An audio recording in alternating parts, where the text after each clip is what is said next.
तिवारी के श्रद्धा में उमड़ा जनसैलाब, 20,000 लोगों ने किया महाप्रसाद ग्रहण और सुप्रीम कोर्ट ने सीबीआई जांच की याचिका पर फिलहाल नहीं की सुनवाई।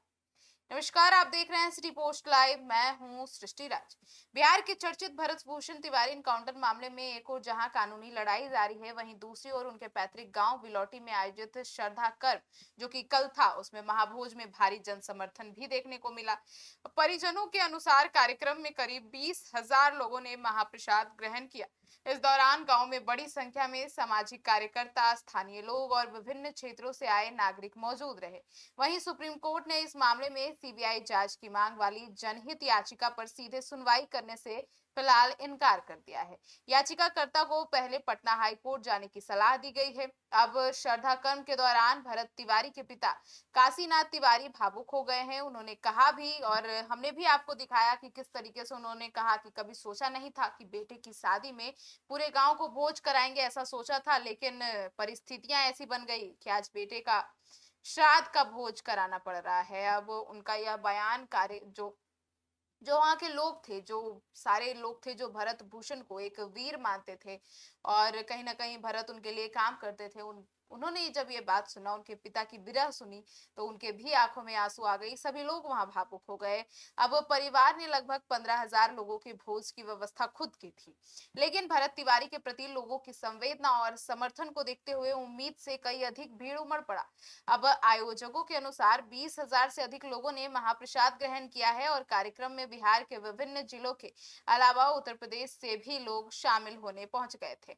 आपको बता दें कि 15,000 से 20,000 लोगों की जो खाने की जो व्यवस्था हुई थी भोज में, उस व्यवस्था में कई लोगों ने जो है वो भरत तिवारी की वीरता को देखते हुए उसमें सहयोग किया था।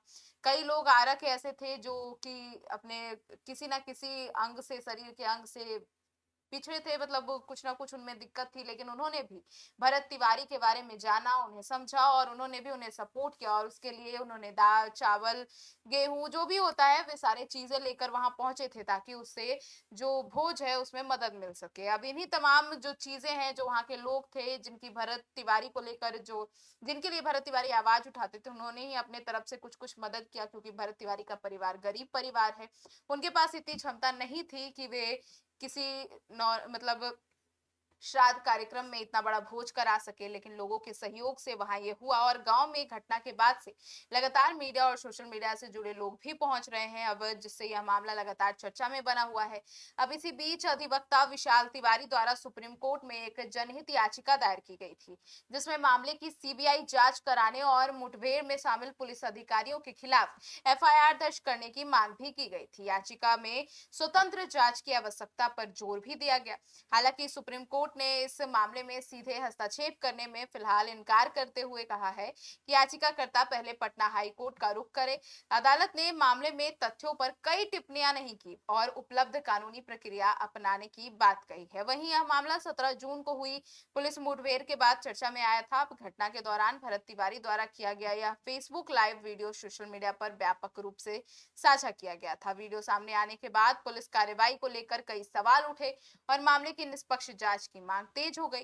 बाद में आई पोस्टमार्टम रिपोर्ट ने भी मामले को लेकर काफी चर्चा तेज कर दिया। अब इस घटना के बाद विपक्षी दलों और कई सामाजिक संगठनों ने स्वतंत्र जांच की मांग उठाई। हमारे चैनल के chief editor Shrikant Pratyush sir ने भी इस पूरे मामले को काफी खुद जाकर ग्राउंड रिपोर्टिंग किया है, इस पर काफी आवाज उठाया है और मामले को तुल पकड़ने के बाद बिहार सरकार ने मुठभेड़ में शामिल पुलिसकर्मियों को निलंबित कर दिया था। पूरे मामले की जांच के लिए पूर्ण न्यायाधीश जस्टिस विनोद सिन्हा की अध्यक्षता में न्यायिक जांच आयोग का गठन किया गया है। अब आयोग घटनास्थल और गांव का दौरा कर साक्ष्य जुटा रहा है और तथा संबंधित लोगों के बयान दर्ज किए जा रहे हैं। फिलहाल भरत तिवारी एनकाउंटर मामले की न्यायिक जांच जारी है। हाईकोर्ट में आगे की कानूनी प्रक्रिया और जांच आयोग की रिपोर्ट्स पर सभी की नजर टिकी हुई है। यह मामला कानून, पुलिस कार्रवाई और न्यायिक प्रक्रिया को लेकर बिहार की राजनीति और जन चर्चा का प्रमुख विषय बना हुआ है। आपकी क्या राय है भरत तिवारी इनकाउंटर को लेकर, जिसे कि फेक इनकाउंटर कहा जा रहा है, इस इनकाउंटर को लेकर अपनी राय जरूर बताइएगा। धन्यवाद।